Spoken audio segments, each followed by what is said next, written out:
حضرت محمد بن ابو بکر رضی اللہ تعالیٰ عنہ فرماتے ہیں، اس کو صاحب سبل الہدی والرشاد امام یوسف صالحی نے نقل فرمایا، کہتے ہیں کہ میں حضور کے ساتھ ایک جنگ پہ گیا تو واپس ہم آ رہے تھے تو اس جنگ میں بڑی فتح ہوئی، 5واں حصہ مال غنیمت کا ہم نے سرکار کی بارگاہ میں نذرانہ پیش کیا تو 80 اونٹ حضور کے حصے میں بھی آئے، اتنا نفع ملا۔ واپس آ رہے تھے تو ایک جگہ شام کا وقت ہو گیا، کچھ علاقہ اچھا ملا تو حضور نے فرمایا سفر آگے نہ کرو، یہیں پڑاؤ کر لو، پتہ نہیں آگے جا کے کوئی ایسی اچھی جگہ میسر آئے نہ آئے۔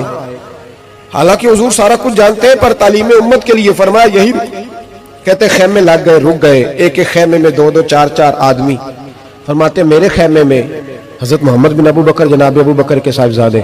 میرے خیمے میں جو صحابی تھے نا وہ بڑے موٹے تازے تھے، بڑے وجود ان کا بسطۃ فی العلم والجسم، موٹے تگڑے۔ مغرب کی نماز پڑھنے ہم حضور علیہ الصلوۃ والسلام کی بارگاہ عالی مرتبت میں حاضر ہوئے، حضور کے پیچھے نماز پڑھی اقتداء میں۔ کہتے نماز مکمل کر کے نا تو صحابی کا دل کیا میں دست بوسی کروں۔ اس زمانے میں لوگ لکڑی کے جوتے پہنتے تھے، کھڑاؤں کہا جاتا تھا۔ حضور کے قدمین شریفین پر نالین مقدس نہیں تھے اور حضور کا وجود نا بڑا نازک تھا۔ صحابہ کہتے ہیں جب دست مبارک میں ہاتھ ملاتے تھے تو حضور کا دست مبارک کستوری سے زیادہ خوشبو والا ہوتا تھا اور برف سے زیادہ ٹھنڈا ہوتا تھا۔ تو فرماتے ہیں حضور کی بارگاہ میں نا نماز کے بعد جب صحابہ بکھرے تو وہ بھی آگے بڑھے سلام، یہ کچھ لوگ آتے ہیں سلام لینے، مجھے بڑی تکلیف ہوتی ہے جب دھکے لگتے ہیں نا تو میں کہتا ہوں یار نہ آیا کرو، ہم کون سا کوئی اتنے اعزاز والے لوگ، پھر دھکے لگ، اور کچھ اتنی محبت سے سلام لیتے ہیں، اتنی محبت سے سلام لیتے ہیں کہ کئی دفعہ جوڑ ہل جاتے ہیں، اتنا زبردست سلام لیتے ہیں۔ وہ پیچھے کھڑے ہوتے ہیں تو ہاتھ کھینچ لیتے ہیں، اب وہ طبیعت بھی نہیں چاہتی کہ کسی کو کچھ کہا جائے، لیکن وہ بعد میں محسوس ہوتا ہے کہ یہ محبت ہوئی ہے، اور محبت میں معاملات بڑے دور نکل جاتے ہیں کئی دفعہ۔ تو محبت تو اس کا نام ہے کہ محبوب کو آسانی کس بات میں ہے، محبوب کو آسانی کس بات میں ہے، محبت اس چیز کا نام، اس چیز کا نام نہیں کہ میں کیا خواہش کر رہا ہوں محبوب وہ والی کرے، نہ وہ راضی کس بات میں ہے، میں گڈی تے ہتھ ڈور سجن دے وہ جینج رکھے اونج رہنا ہے، واجب نہیں جے وچ شریعت مندہ خسم نو کہنا۔ بات تو یہ ہے کہ اس کو آسانی کس بات میں، عام دام برسرے مطلب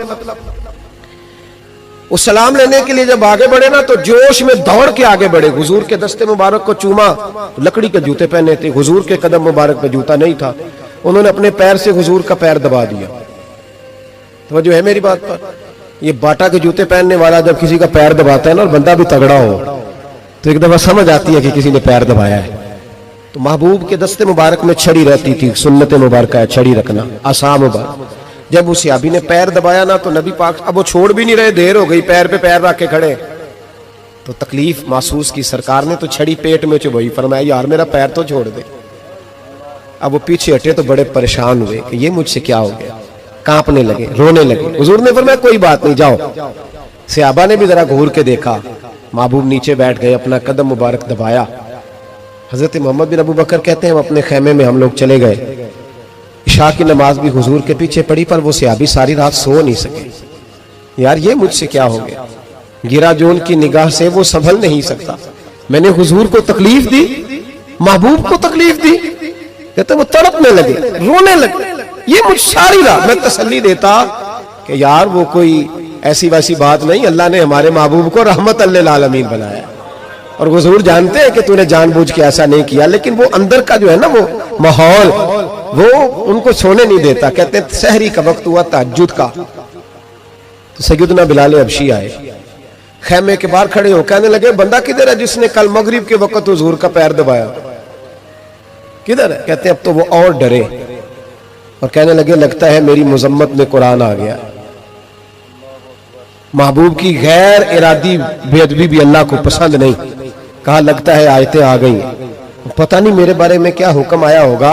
آپ اپنے ابا سے کہہ کے میری سفارش کرائیں گے، جناب صدیق اکبر سے کہیں گے، کہیں ایسا نہ ہو کہ میری دنیا بھی جائے اور آخرت بھی جائے۔